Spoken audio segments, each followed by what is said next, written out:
शिर्डी येथील कालिका नगर येथील बाजार तळावर अवैधरित्या पत्र्याच्या शेडमध्ये महाराष्ट्र राज्यात गोवंश जनावरांची कत्तल करण्यास बंदी असताना संगणमत करून गोवंश जनावरांची कत्तल केलेल्या अंदाजे 1,40,000 रुपये किमतीचे 700 किलो गोमांस शिर्डी पोलिसांनी कारवाई करून ताब्यात घेतले। यात 40,000 किमतीचे मोबाईल व 80,000 रुपये किमतीच्या 2 दुचाकी व धारदार शस्त्र असा जवळपास गोमांस, मोबाईल, दुचाकी हस्तगत करण्यात आले आहे।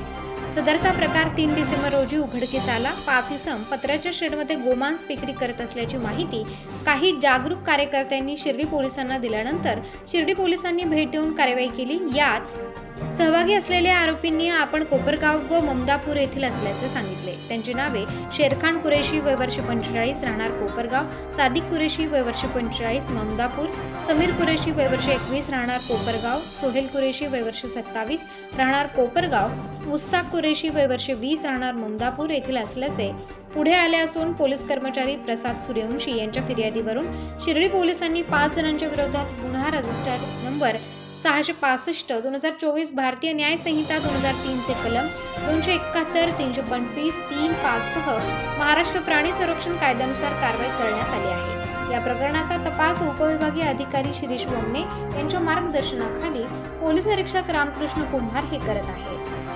उत्तर महाराष्ट्र न्यूज नेटवर्कसाठी किशोर पाटणी, शिर्डी।